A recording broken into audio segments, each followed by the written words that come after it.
So I'm going to give a little bit of a different perspective because I was a midwife for 20 years and actually worked in the delivery room and witnessed trauma. And so I really felt that it was important as a midwife to be able to give that perspective. And then I received training as a psychiatric nurse practitioner because there are very few practitioners that are educated in both areas, in obstetrics as well as psychiatry. There's a lot of fragmentation of care between obstetrics and psychiatry. This is me a few years ago with a lovely couple. And I think that our prior speaker already talked about the prevalence of PTSD after childbirth. And I'm not going to go through the risks, but there are some consequences that we should talk about, which is that mothers may not recover spontaneously and that the effects can last for several years. In subsequent pregnancies, there might be a denial of pregnancy. There might be a push more for an elective cesarean section. And it can affect the baby's development through the hypothalamic pituitary adrenal axis. And as the prior speaker had said, that there is effects on family and marital functioning. The treatments are very few at this point. Really, we have very few studies. Debriefing had some mixed results. There are some case studies with cognitive behavioral therapy, and EMDR case studies did show positive results. So the main goals of EMDR for birth trauma are to eliminate symptoms of PTSD and to try to give women a positive feeling as they go into their next birth.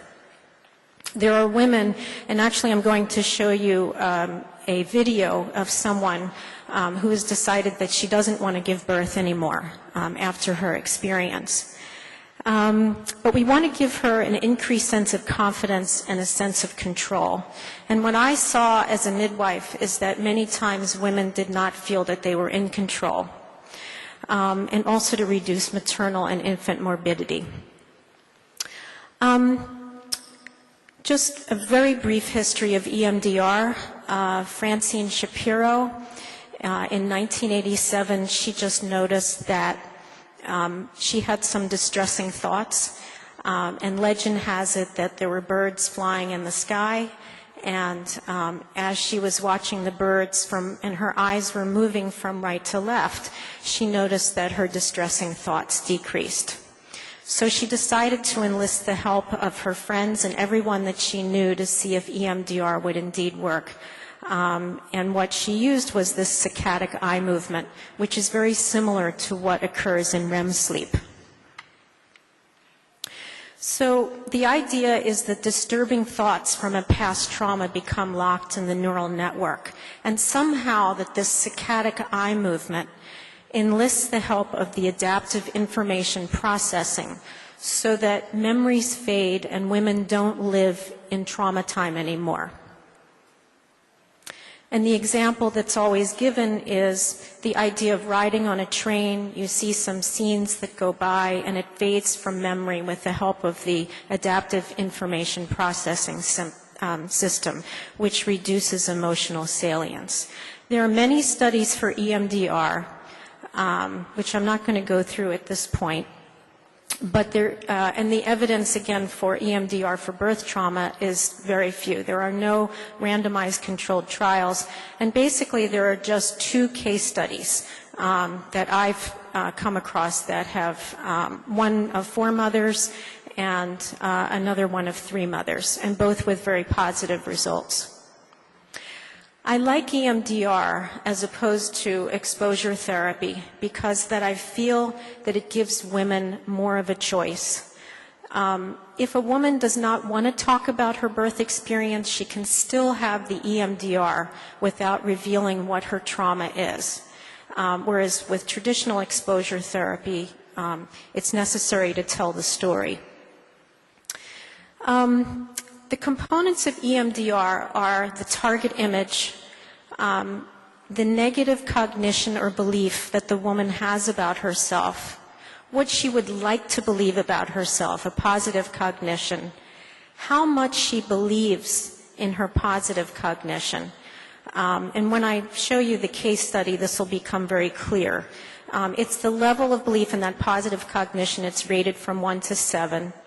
How disturbed she feels by the target image, which are called subjective units of disturbance, which are 0 to 10, what her body sensations are, and then there's the bilateral stimulation to get people to do either the saccadic eye movements, or they can do tapping, anything that's bilateral. So for people that are not visual, it could be auditory sounds or tapping. There are 8 phases to EMDR. There's a history phase where you want to find out if someone's appropriate for EMDR, preparation, assessment, desensitization, installation, body scan, closure, and reevaluation. So we ask her with direct questioning, what was her experience? The other thing that's really important that I found, especially you'll see with this case study, is that past experiences can have an effect on what's happening to her now. And then also having her to get in touch with her emotions. So there's a 3-pronged protocol where we have women float back and think about the earliest experience of trauma that they've had, the first and the worst experience. Then we go to present triggers, what has happened in the present, and then future templates. What would she like to see in the future? So we have her in a seated position as ships passing in the night, so we're not directly in front of her.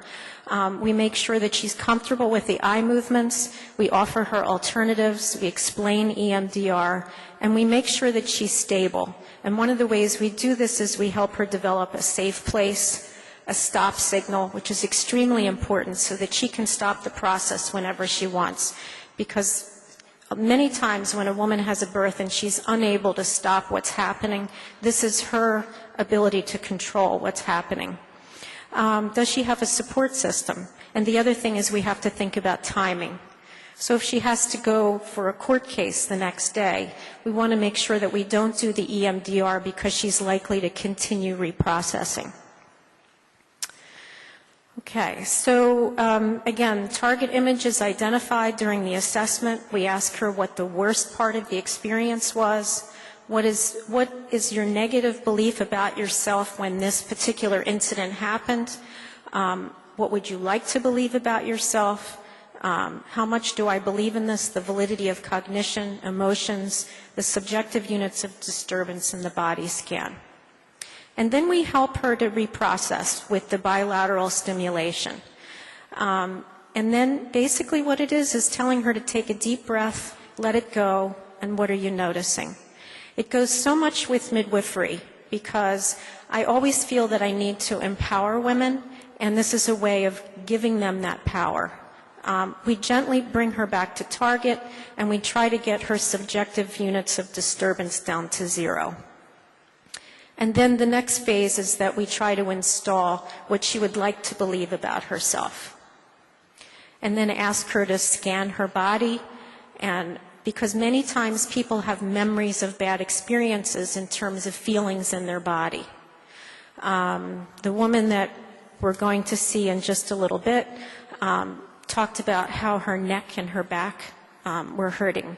And she talks about the experiences that she had during the delivery. So she actually feels her emotion in her body. If we also have a positive sensation that comes from EMDR, we also do the bilateral stimulation. And if there's any discomfort, we also reprocess that with bilateral stimulation. Many times we don't finish the EMDR in one session. So we just gently tell them, you know, we're almost out of time. She did a really good job. How are you doing? We tell them that they're going to process in between sessions, that she may have dreams, but to just be a witness to what's happening and that these things are normal and that she should use her safe place. There's also an app, if anyone is interested. on the iPhone or any kind of smartphone that has some very good relaxation. And then we do a reevaluation and find out what kind of insights that she had in her next visit. So I'm going to start this case study. EMDR case study, phase 1, history. So do you want to tell me a little bit? Yeah, sure. So this is my second child. I have 2 children. And he was almost a week late, whereas my first was born on her due date. Yeah. And then I noticed for 2 nights before when he was born that I was just crazy itchy at night. And I knew something was wrong. Early Monday morning, at maybe 2 in the morning, I just couldn't sleep. It was crazy itchy. I'd already eaten the 3 Benadryl, still insanely itchy. And I Googled extreme itchy pregnancy, and I got all this stuff about cholestasis. Can we stop? And related to stillbirth. Can we stop? Bir çeviri sorunu var galiba arkadaşlar, öyle mi? Do we have bir çeviri sorunumuz mu var? Çeviriyorlar. Okay, great, thank you. Do we have to begin again? Yeniden başlayalım mı? No, okay. We can continue. Sorry.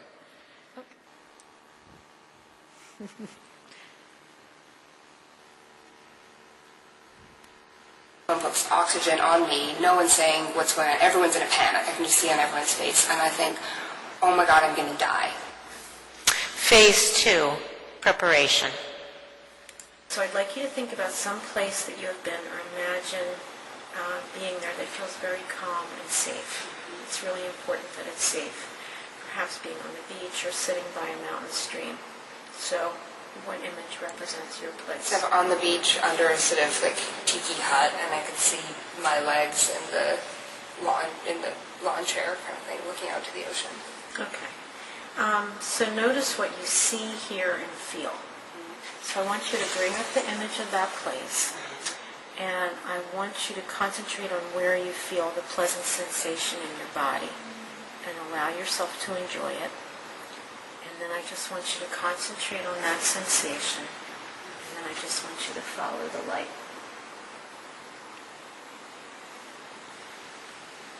So tell me what you notice. Just notice like my shoulders kind of relaxing, my jaw relaxing. Is there a word or phrase that represents your safe place?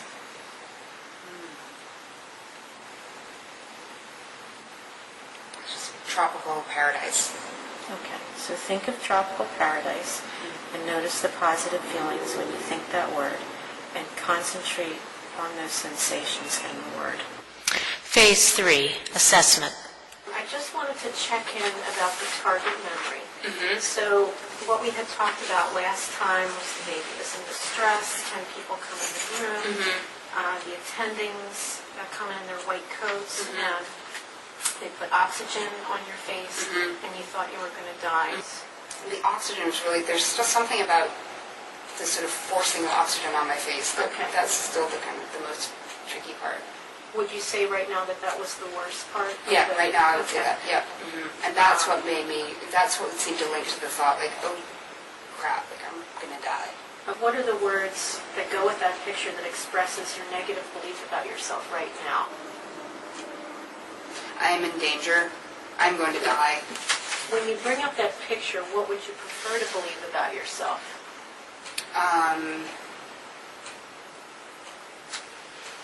I'm strong and I'm going to make it. Okay. When you think of that picture, how true to the words, I'm going to make it, feel to you now on a scale of 1 to 7? Like 0. Yeah, if 1 is the lowest, then 1 would be the lowest. Yeah. And when you bring up the picture and those words, I'm going to die, what emotions do you feel? Again, panic, terror. Panic and terror. Yeah. And on a scale of 0 to 10, where 0 is neutral or no disturbance, and 10 is the highest disturbance you can imagine, and go back to the tape, how high is the disturbance right now? I'd say a 7. Phase 4, desensitization. Where do you feel that? Again, go back to the tape. Where do you feel it in your body? I feel it in the pit of my stomach and then also kind of in the top of my chest. So what I'd like you to do is bring up the picture. In the negative words, I'm going to die, and notice where you're feeling in your body. And then I'd like to try to see if we can have you follow the way up, bringing up that tape of what happened as they're forcing the oxygen on you, the negative cognition, I'm going to die, and the body sensations. Okay?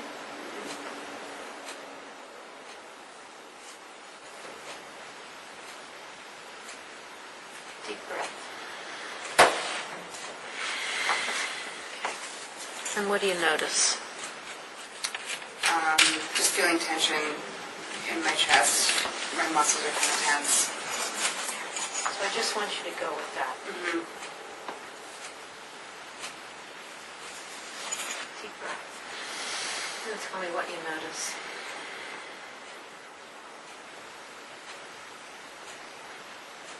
Just kind of bad anticipation. Okay. So just go with that. Just let that feel. What do you notice now? At the thought, there are a lot of people taking care of me in that situation.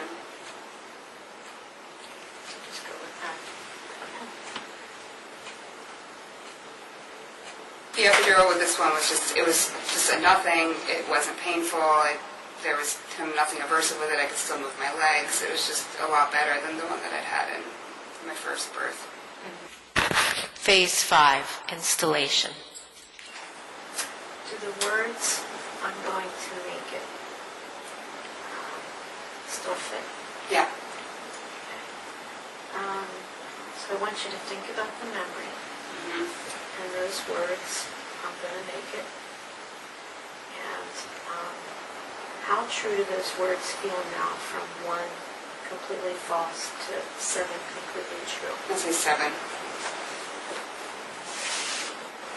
All right. I'd like you to hold the thoughts together of I'm going to make it and that image, and then just follow the light.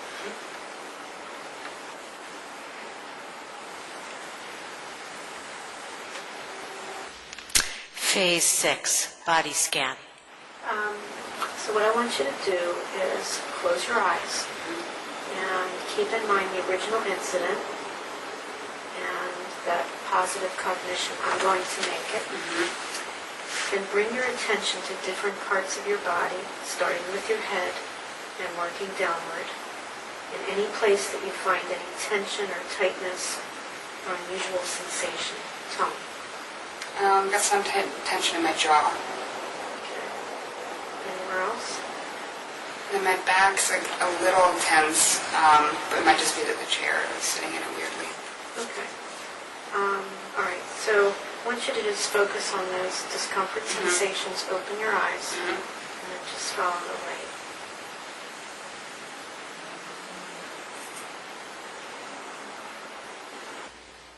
Phase 7, closure. You may or may not notice new insights, thoughts, memories, or dreams. If so, just notice what you're experiencing, and what you can do is just log them. So that might be really helpful. Okay. And then use the relaxation technique twice a day. Phase 8, reevaluation. So did you notice anything from last week at all? I noticed when I left here and was walking home, I was just in general feeling like a lot more peaceful. And I practiced the tapping with the tropical paradise and with visualization. I find I still have to close my eyes to really pull up the image well, but it's kind of like instant calm. My mind had gone back just to sort of test it out a few times to the Raleigh birth, and I just noticed not feeling as distressed. I know my husband and I were both talking about how neither of us can remember like who was holding my legs back and that kind of thing. Whereas for my daughter's birth, like he was on one leg, the nurse was on the other leg. Like we remembered that whole thing. It was very clear to you. Yeah, but then for the Raleigh birth, it's kind of there's definitely a gap in memory for both of us. Neither of us can kind of fill in like what was actually going on at the time of his birth. Who knows? So I just wanted to let you know that this case happened over several weeks. And actually, one of the things that was not on this tape was that she started to remember an experience that she had when she was about 14 years old, where her mother would leave her for weeks at a time in the United States while she went to Europe, and how abandoned she felt. And that really came up for her in this, that there was this experience that we don't know how these thoughts get locked in the neural network.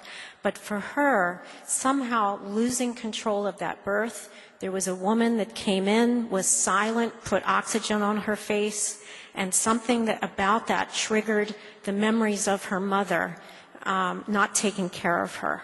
And when we did more work, we did more EMDR on what had happened with her mother. And so we went back to the first and worst birth. The other thing also is that her husband was very affected by this as well. And that's something that we also need to consider. And one other thing is that there may be providers that are very authoritarian, that tell women what to do. But the important thing is how the woman perceives whether she's in control or not.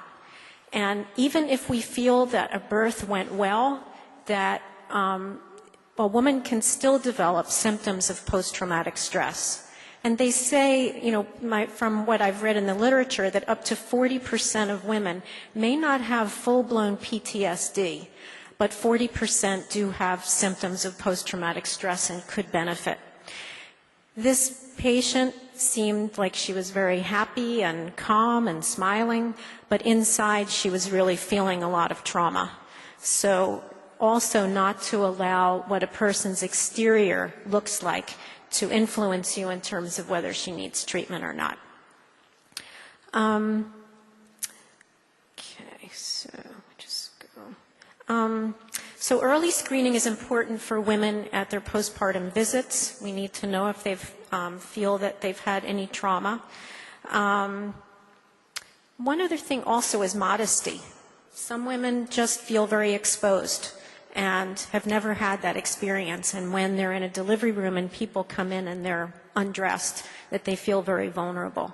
But what we want to do is reduce the birth PTSD, promote a positive attitude towards their next pregnancy, increase her confidence, and reduce the morbidity. And we do need randomized controlled trials, may be difficult to do.